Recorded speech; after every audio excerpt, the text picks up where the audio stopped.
क्योंकि हम उस इंसान को जानते हैं तो उसके साथ जाना प्रेफर कर लेते हैं कि ठीक है हम इसके साथ जा रहे हैं क्योंकि हम इसको जानते हैं तो हम सेफ हैं। लेकिन वही इंसान अगर आपकी जान ले ले, वही इंसान आपके साथ गलत काम कर ले, वही इंसान आपको धोखा दे दे, या वही इंसान आपके साथ कुछ ऐसा कर दे जिसके बारे में आपने कभी नहीं सोचा था। वाराणसी का केस तो हम सबको पता है, बहुत ट्रेंडिंग टॉपिक चल रहा है। 19 साल की लड़की एथलेटिक करती थी, सिंपल सा लाइफ था, रूटीन था, सपना था, लेकिन कुछ लड़कों ने उसका सपना बिल्कुल पूरी तरीके से तबाह कर दिया और डेफिनेटली खराब कर दी। क्योंकि जब आप काउंटिंग में आओगे ना कितने लड़कों ने उसके साथ गलत काम किया है तो आप भी शॉक्ड हो जाओगे। ऑब्वियसली लड़की का नाम पब्लिक नहीं हुआ है और होना भी नहीं चाहिए क्योंकि उसकी लाइफ का सवाल है, ऑलरेडी उसकी लाइफ खराब हो चुकी है, तो उसकी आइडेंटिटी रिवील करना सही नहीं होगा।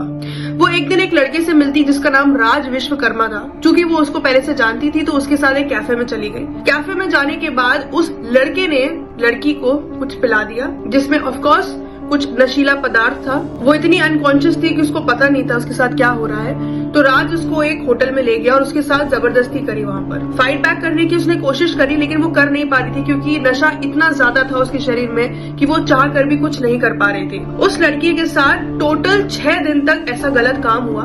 रोज नए चेहरे, रोज नई जगह, रोज नया इंसान उसके साथ कुछ ना कुछ गलत काम कर रहा था। समीर, आयुष, दानिश और शोएब जैसे कई ऐसे और लड़के हैं जिन्होंने रोज उसके साथ गलत काम किया। 6 दिन 23 लड़के, वीडियो बनाया गया और ब्लैकमेल किया गया कि अगर कोई भी बात बाहर लीक करोगी तो हम तुम्हारे वीडियो को वायरल कर देंगे जिसके बाद तुम कहीं की भी नहीं रहोगी। ये स्टेटमेंट कितना स्ट्रॉन्ग है एक लड़की को डराने के लिए और एक लड़की को मजबूर करने के लिए। उसके पेरेंट्स लेकर गए लड़की को पुलिस स्टेशन और पूरी पूछताछ हुई जिसमें से 13 लड़के अभी तक गिरफ्तार हो चुके हैं लेकिन 10 अभी भी खुलेआम घूम रहे हैं। हर बार की तरह शायद केसेस लॉ के अकॉर्डिंग ही चलेंगे। जो केसेस सामने आते हैं कल्प्रिट को सिर्फ और सिर्फ तारीख मिलती है, उनको सजा नहीं मिलती। विक्टिम बस परेशान होता रहता है और बार बार कोर्ट में अर्जी लगाता रहता है। बाहर के देशों में ऐसे ही काम में बहुत कुछ हो जाता है और इतना खतरनाक होता है कि अगला करने वाला इंसान कर नहीं पाता है सिर्फ ये सोच के